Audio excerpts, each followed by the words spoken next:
Hi, Rick Lupert here. Welcome to the third of three publication readings for books that I just put out last week. Actually, books that Rothko Press put out. If you were here a couple of weeks ago, you saw me read from my book, Romancing the Blarney Stone.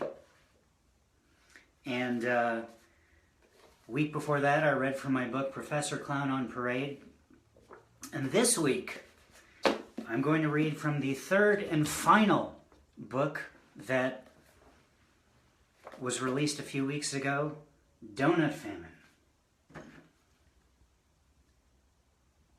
See, I've thought of everything.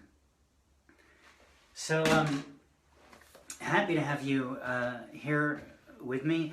I'm going to read a bunch of poems from this book, which was all written in and on the way to and from New Orleans, Louisiana. As you can see, I've decorated the Van Nuys Studios with a festive, sort of Mardi Gras-ish background of sorts. And you shouldn't at all think that I'm just reading in my bathroom and that this is a shower curtain. Don't think that at all. The Raven is here with me. He's all decked out in Mardi Gras beads. Or she. It could be a she-raven. We don't know. And it's not saying. And actually, we're going to begin with a little Mardi Gras parade. I'm really excited about this. I hired some people, and we're going to get this going. I know it's not Mardi Gras yet, but here we go. Ready? Are you guys ready? Before we get into the book, the Mardi Gras parade, here it is. Mardi Gras. Thank you.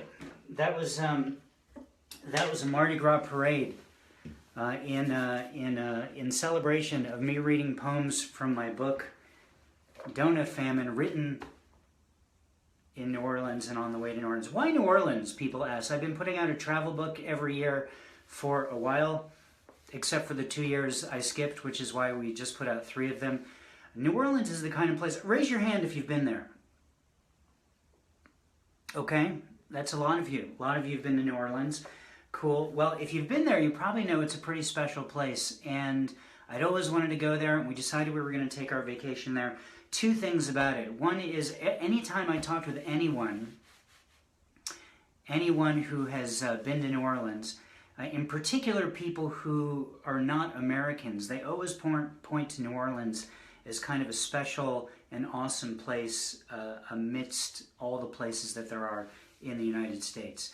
That's number one. Number two, just before we went to New Orleans, or in the months leading up to it, I watched the show Treme, which is an HBO show that takes place in the at different periods of time in the years after Hurricane Katrina. And it really set me on fire for wanting to go to this place. The music is a character in the show. If you don't like music, you should probably kill yourself. But if you do, you'll love this show. It's the music is a character in the show. Sorry, yes, we couldn't afford a second line parade Addy for this particular broadcast.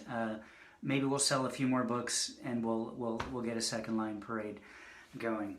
But anyway, so I'm going to read these poems from this book, Donut Famine, for you today. We always start our vacations out by traveling to the East Coast and dropping off our son somewhere, specific places. It's all planned out. We don't just like drop him off in the airport. In this case, we went to Syracuse, New York, and dropped him off there. This is actually the very first poem written, and I wrote this actually months before the trip when Addie and I were wandering around Milwaukee. Just before we were going to attend the Havana Shira workshop, we spent a couple of days in Milwaukee, and I was already thinking ahead to the book. Here you go. This is the first poem in my book, Donut Famine. It's called May 2016. I tell Addie in New Orleans, you can pay to have an alligator eat you. We are a month away from our trip and in, of all places, Milwaukee. She is not ready to comment on this as we walk up the Milwaukee River looking for locally sourced cheese. I tell her, this book isn't going to write itself. She is not ready to comment on that either.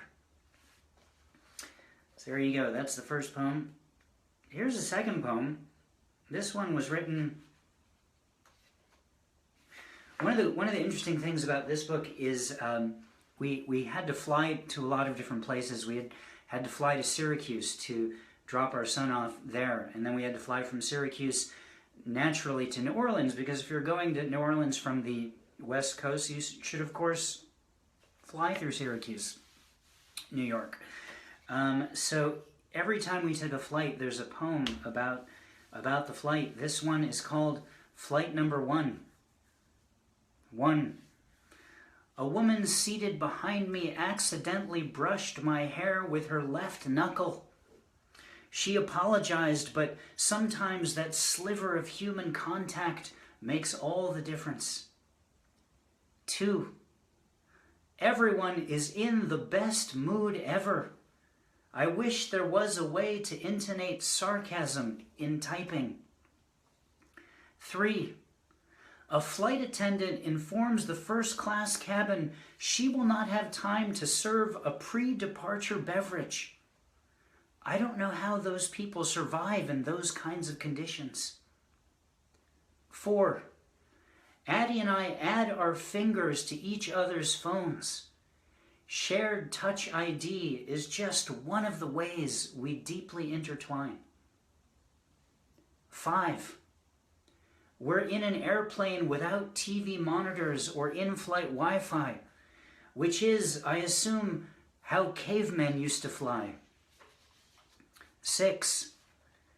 I don't know how they settled on 32,000 feet as the optimal altitude for flying, but I can't pee until we get there. I can see the tops of mountains, and science knows more than I ever will. 7. My wife, the anarchist, has gone off to pee even though the fasten seatbelt sign is still on. I can see Las Vegas below, and what happens in the sky stays in the sky. 8. 32,000 feet, and I can feel every one of them. Alrighty, that was a poem from the first flight. What are people saying? Arnon says vodka time. Yes, why not? There's a lot of drinking that happens in this book because in New Orleans they practically invented mixed drinks. We're going to get to some poems about drinks shortly. I don't mean to give the impression that I'm a drinker, but there you go.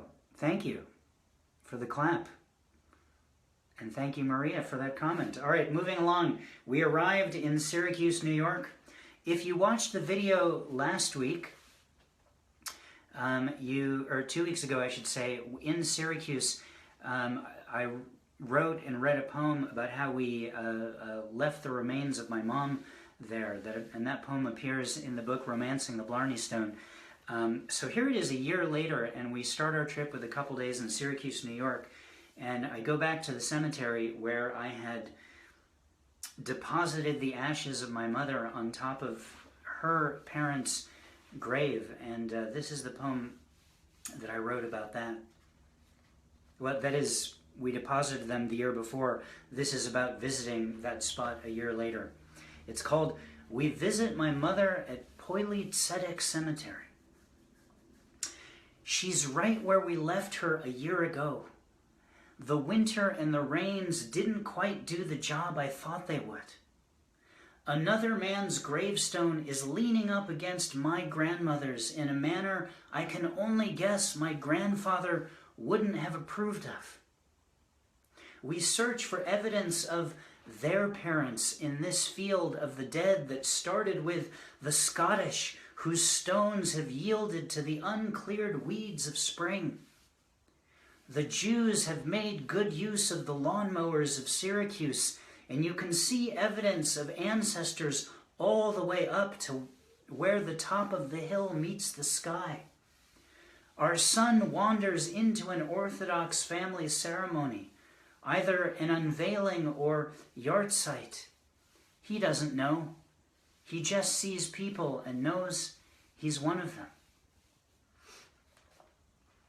So there you go. That's the one poem I'm going to share with you that was written in Syracuse.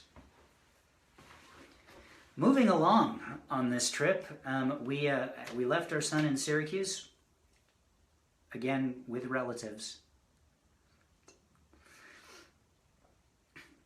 and we got on a plane. And this poem is from the section of the book called "Louisiana Bound."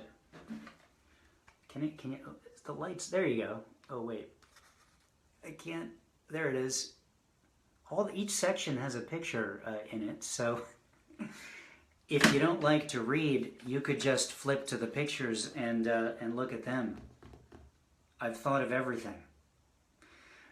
This poem is called Donut Famine, which, by the way, is the title poem of the book that is also called Donut Famine.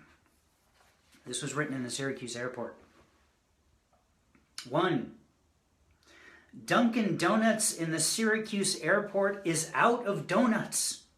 So I suggest they change the name to just Dunkin'. But then I realized there's nothing to dunk, so they might as well call it nothing. Just a silent gesture that no one acknowledges, which seems much nicer than my second idea, which is, fuck you, I want a donut. 2. Addie thinks I'm making up the story about the missing donut truck that the woman at Dunkin' Donuts told me. It's not exactly that they're out of donuts. The donuts never arrived. They called and called the donut truck and no one answered. Sadly, it's all true, unless the donut lady was lying to me. And now Addie is concerned that there's been an accident and there's a truck with donuts hanging out somewhere on the throughways of the great state of New York. Donut famine.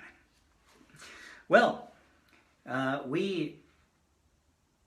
we arrived in Louisiana, which is a state that's so hot and humid you really don't need to wear clothes. And in fact, most people in the state are not.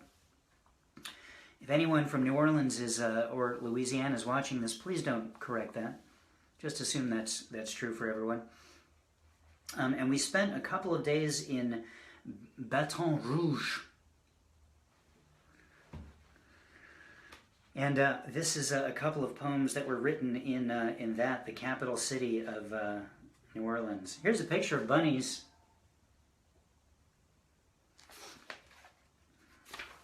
Are you ready? This is called At the Red Stick Farmer's Market.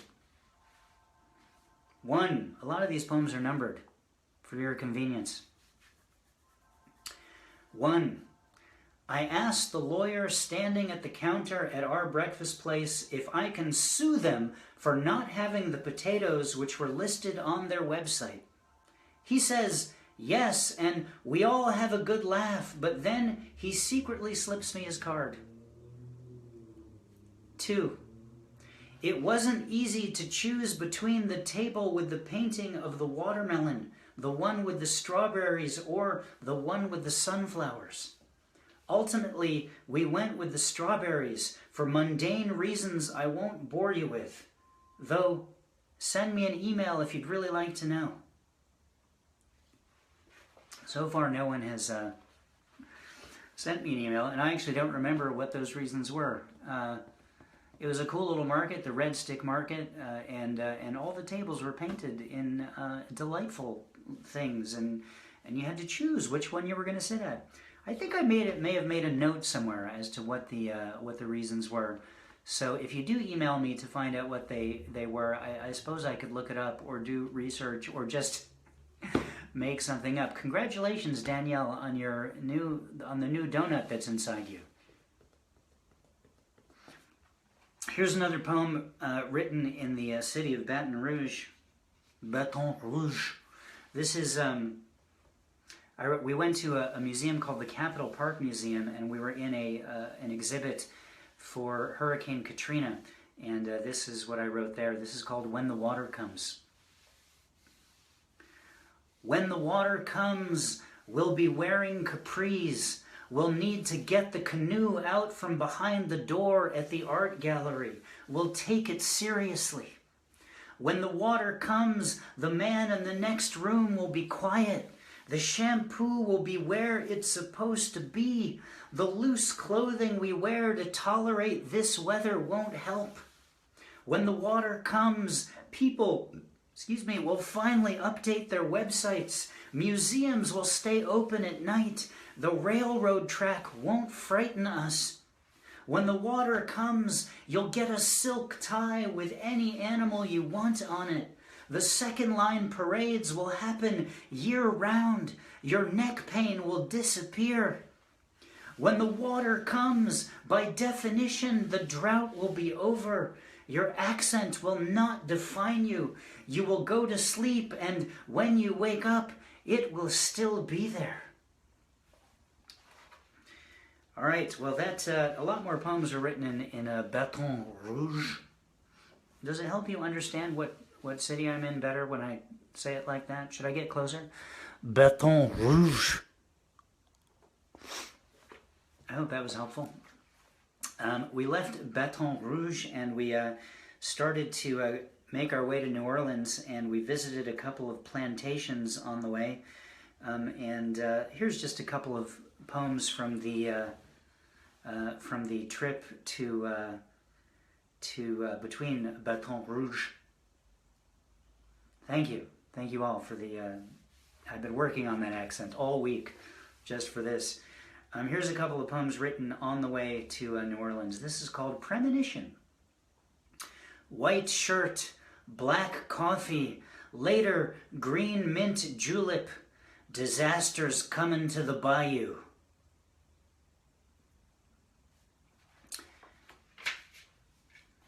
And this one is called Battle of the Mug Lickers. Sorry, Rob. I just brushed my teeth. But I used a liver and onions scented toothpaste. It was a bad choice. My mistake. This poem again is called Battle of the Mug Lickers. While reminding me the mint juleps at the plantation might not contain alcohol, I lick my coffee mug at Addie. She stops talking and licks hers and says, "I'll see your lick." The game begins. That's a little thing Addie and I do. We lick our mugs at each other when we're drinking coffee. Like, you know, the coffee dribbles out on the side, and so you don't want it to like get on you, so you might just go. And then if you're sitting across from, say, Addie, who's already super cute, and she's just suddenly goes, it's pretty much your day is finished. It is hot, I know. Moving along, we arrived in New Orleans, which was, of course, the whole point of going on this trip, to get into this amazing city. And here are a bunch of poems that were written proper in the city of New Orleans. This is called Horns and Drums. 1. The second line has come to Bourbon Street, and I'm ready to show everyone my tits. The streets are running hot and cold with liquor. I've never felt more like I was in a place than now. 2. Two cowbells and the cheeks of the middle guy are what Addie remembers about the band that launched us into Bourbon Street. One cowbell is never enough. Music was such a presence in this city, in New Orleans. It It's one of the things they have there in spades. If you listen to the New Orleans radio station, WWOZ, which you can do anywhere in the world via their app or on their website,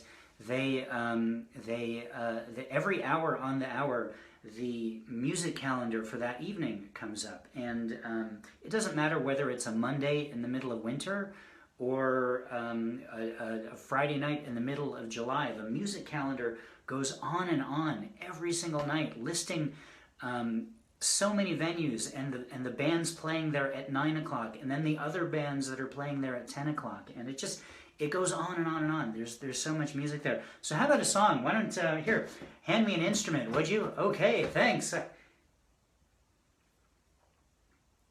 sure what I can play with this. All right, we're gonna skip the song for now. That was a gong mallet, by the way. This is better than a regular reading, as heckling seems to be. You'll pardon the expression, de rigueur. Yes, well, it's my favorite thing to be heckled, so heckle on, sisters and brothers. E-heckle on. Copyright, Rick Lupert, e-heckling. Moving along. All right, so that was the first poem from New Orleans. Here is the second one. This is called Bourbon Street. The man holding the 2-for-1 sign is standing right next to the woman with the 3-for-1 sign. We're hoping a battle to the death breaks out, or in the spirit of New Orleans, they combine their forces and offer a 5-for-2 special.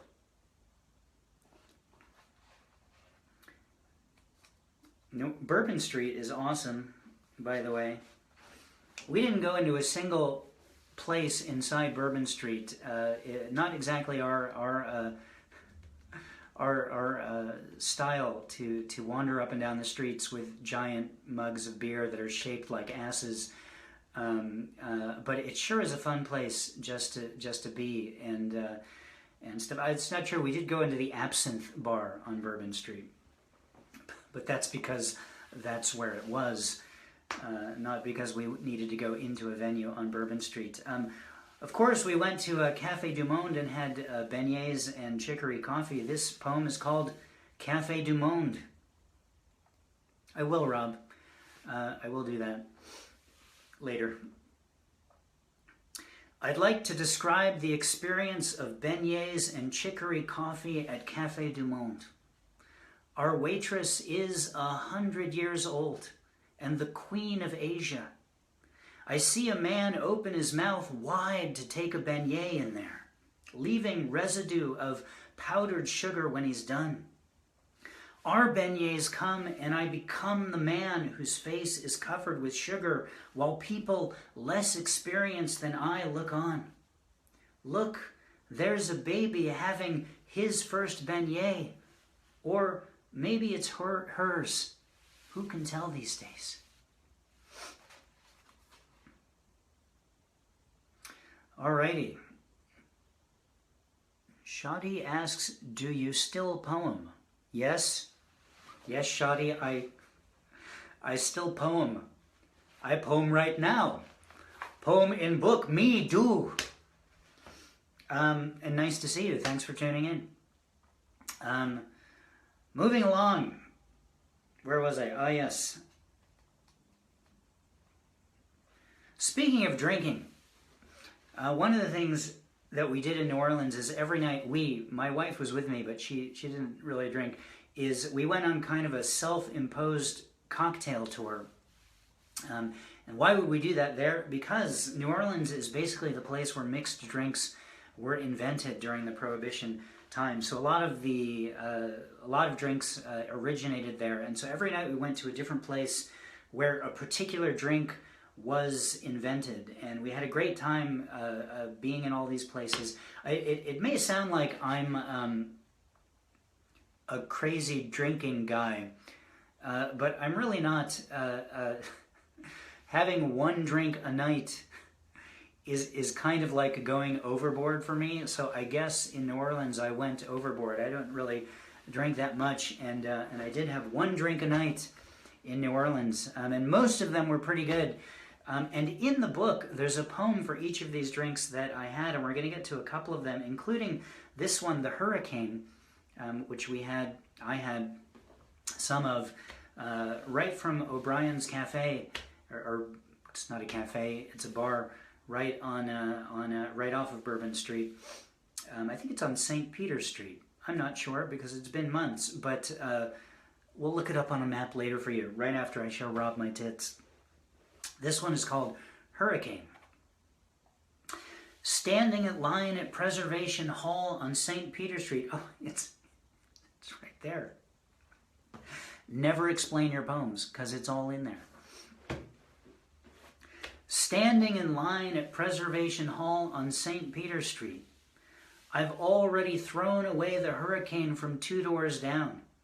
They invented it there, so it's probably the best one you can get. After just a handful of sips, it'll probably be my last. The plastic cup thrown away in the trash can in front of Pat O'Brien's. It's famous, so my dissension will have little effect. It's not my intention to have any effect. I just want to hear the Jazz All-Stars, a collective of New Orleans musicians who keep this place afloat. That's the issue with New Orleans, trying to stay afloat. It's not just the water from the river, it's the humidity pouring water off all the people. I can hear their second to last set through the wall. We're in for the third and last. There will be no hurry. Despite my wife's tired eyes and 20,000 steps, this night could go on all night. There you go. That was the poem Hurricane, written after drinking very little of a hurricane, a drink I didn't like at all. But here is a poem about a drink I loved, which we had at the Sazerac bar in the Roosevelt Waldorf Astoria Hotel, where the Sazerac cocktail was invented. We'd had a cocktail earlier. We'd had a Sazerac earlier, and there's a poem earlier in the book about that. This particular drink was called the Ramos Gin Fizz, and it was my favorite drink in New Orleans. And this poem is called Ramos Gin Fizz at the Sazerac. 1. The waitress recognizes me. It's a joyful reunion until I ask if the table can be cleaned. When she learns to hate me, or maybe it's her job catering to hypochondriacs issuing demands. I want every human to know I'm on her side, and I'm not sure where to go from here. She's going to hate it when I pull out my free drink ticket. This is a losing battle, and I'm the only one who knows it's raging. My fizzy drink is coming. This one is for Huey Long, assassinated in Baton Rouge. Apparently, people didn't like him either. 2. Addie is just egging me on when she encourages me to lick the cream off my gin fizz. You would find this hilarious if you knew the drink has an egg in it. 3. It takes a lot of physical effort to make a gin fizz. You have to shake it until it's creamy. There's a story of the bar at the height of the drink's popularity that had to hire extra people just to shake the fizzes. You can imagine the tired bartenders of today receiving orders for these and saying, "Oh shit, I'm tired. I'm enjoying the labor sliding down my throat." 4. We're getting down to just cream and fizz when the horns and drums come on. I need to hear this like I need capillaries. We're fumbling for tip money. We're permanently doing this. I'm the sound coming out of a trombone. The waitress asks if we're still doing all right. Can't she tell? We've never been better. Horns and drums, that's the sound of New Orleans. When we first got to Bourbon Street, we'd been in the city for like 10 minutes. We checked into our hotel and we walked straight to Bourbon Street, which was about a block away from where we were staying, and we got right into the thick of Bourbon Street, and a horns and drums band broke out, and I just started weeping. It was perfect. It was exactly what I wanted out of the city, was to see this music coming from these people. So there you go. Here's a cool picture of my feet. Other body parts are coming later. All right, where was I? Okay, this poem is the first poem in the section New Orleans, Day 4. It's called Heavy. The shampoo brand in our hotel shower is Tuscan Soul. So you can imagine what I'm going through right now.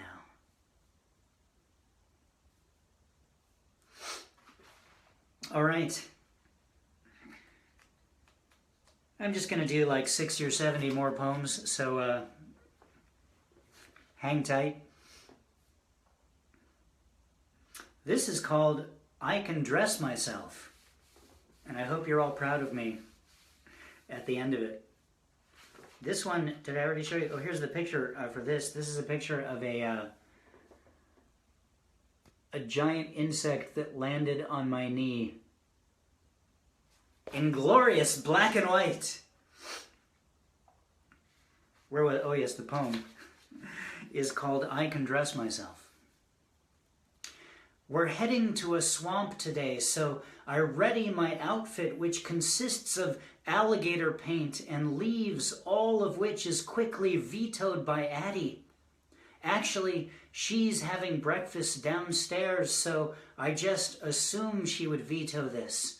I'm learning, people.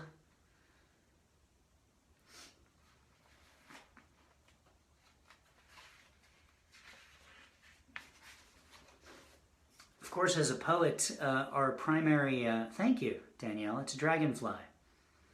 I'm trying to come up with some great Game of Thrones reference,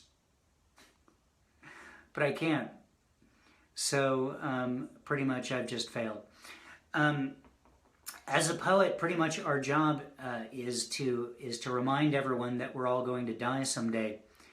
And hey, Roman, welcome. Nice to see you. So as I was saying, as a poet, it's our job to remind everyone that we're all going to die someday. I don't know if you knew that. It's true.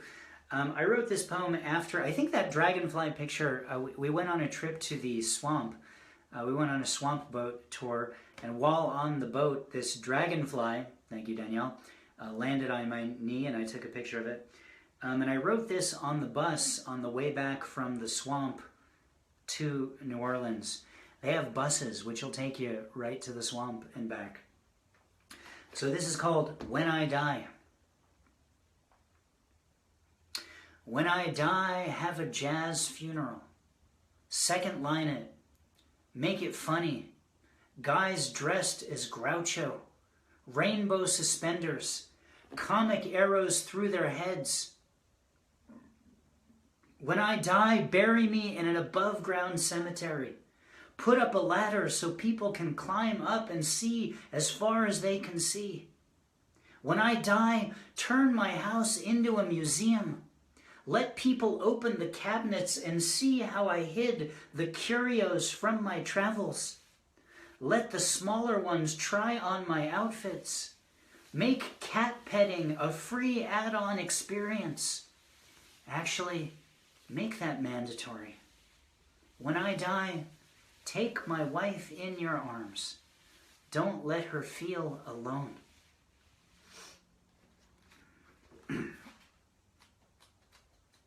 Sorry for reminding everyone that we're all going to die. I hope that happens a million years from now, or not at all for the rest of you. Moving on in the trip, I'm going to read a few poems towards the end of the book, when we started leaving the city. Here's a nice picture of a particular brand of hot sauce that we enjoyed seeing when we were there. Can you make out the name of the hot sauce in the picture? I can't tell. It's Slap Ya Mama hot sauce. That's not an indication that you should slap your mother or father or legal guardian. That's just an indication of how hot the hot sauce was, as in it's so hot it feels like you've just slapped your mother, which I guess would be more of a feeling for her, unless it's more of an emotional thing, like how you personally would emotionally feel if you had just done that. I'm not sure. It's just hot sauce, people. This poem is called Leaving New Orleans. Our driver doesn't tell us about the plants and trees we see on the road like the ones into town did. He knows leaving New Orleans is like a death with no parade, and he doesn't want to exacerbate our condition. This 10 freeway could take us all the way home, or at least to the 405, but we'll only get as far as the Louis Armstrong International Airport, where one last beignet is waiting for us just this side of security. They keep it on the New Orleans side of security because they know once we taste it, we'll change our minds. Head back into the city that bleeds music and not think about leaving.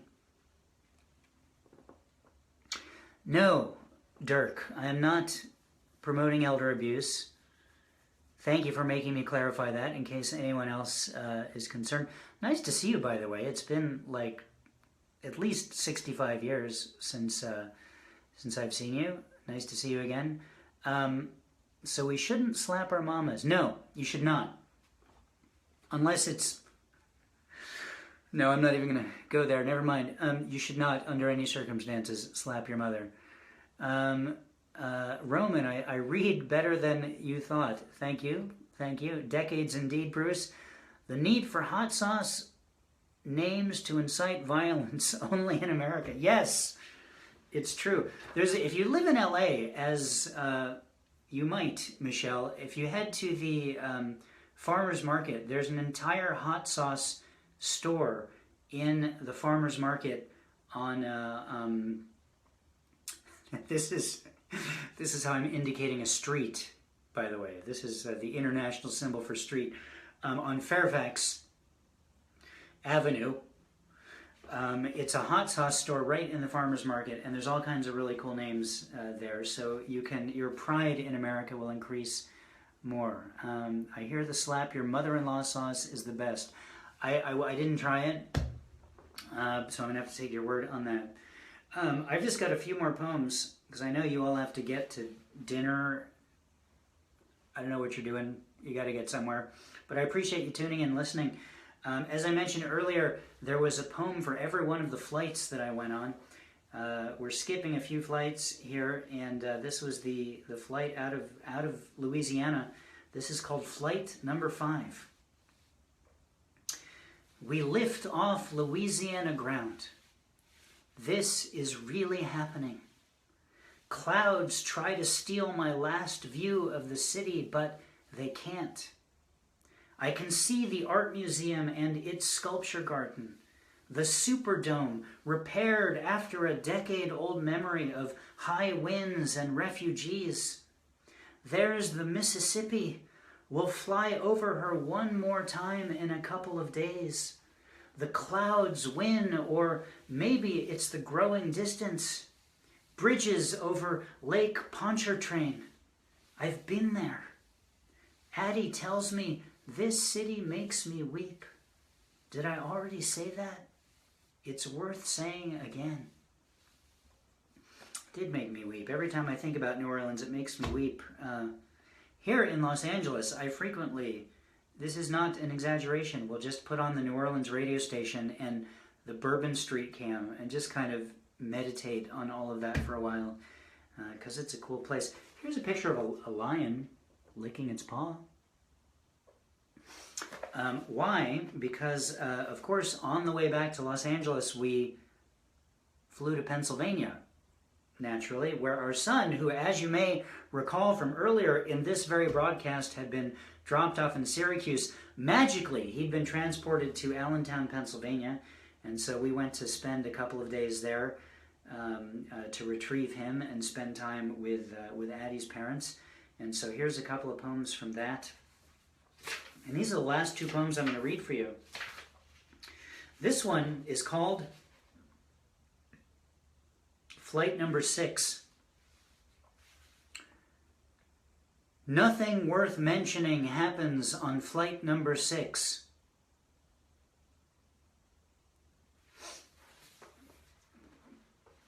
That was the entire poem about flight number 6. But not to worry. Here is the poem Flight Number 7. It's a longer one.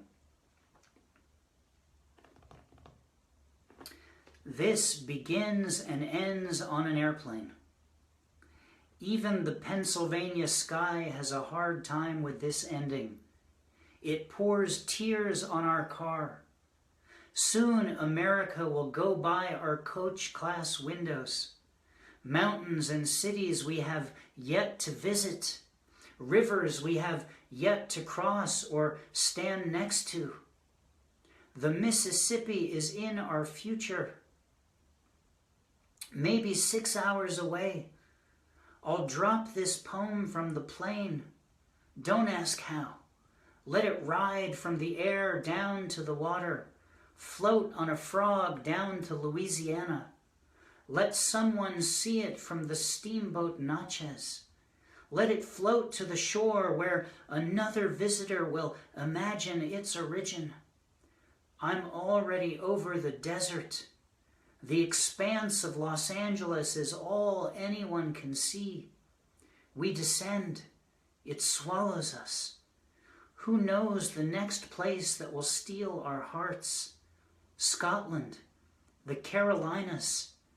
The whole world wants me to write about it. Or maybe it's me.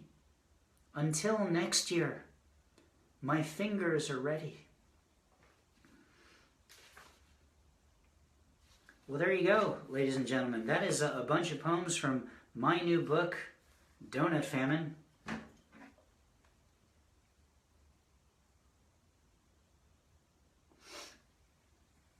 Because I'm passing the savings on to you. This book is available if you want to pick up a copy. It's $19.95, which is a much softer way of saying $20, don't you think? On Amazon, you can. There's a little link in the description of the video. I don't know if it's up there or down there. It's somewhere. You can click on it and go get it. Or, if you'd like, if you go to my website, which is over there, poetrysuperhighway.com, I've got this special deal where you can get all three of my books, the one I just read from, Donut Famine, and the one I read from 2 weeks ago, Romancing the Blarney Stone, and the one I read from 3 weeks ago, Professor Clown on Parade, poems written in Connecticut, Maine, and Vermont, Ireland, by the way. All three of those books, $20 each. And my spoken word CD, Rick Lupert Live and Dead, 25 tracks. You can see the list right here. Look at that. Look at all those poems. Studio tracks and live tracks. All of those, which if you add it up, I think is $75. On my website, you can get the whole thing for just $50, and I'll throw in free shipping if you live in the United States. So you can check that out on my website. That deal is only available there. Thank you for listening. Rob, thank you. I'm glad you enjoyed it. Dirk, I'm sorry that you're hungry, but I haven't seen you in a long time. I assume you've been eating this whole time and you know how to get food and stuff. So if you need some help, let me know and I'll do what I can. I'd like to thank the Bird for joining me on all three of these what are we doing? Facebook Live publication events, Mardi Gras beads. Woo! Show us your insert body part you would like to see. Thanks everyone for watching. Have a great rest of your day. Bye. The finish button is not being pressed. Look, it's bonus me because it's not being pressed. Here we go. Goodbye for real.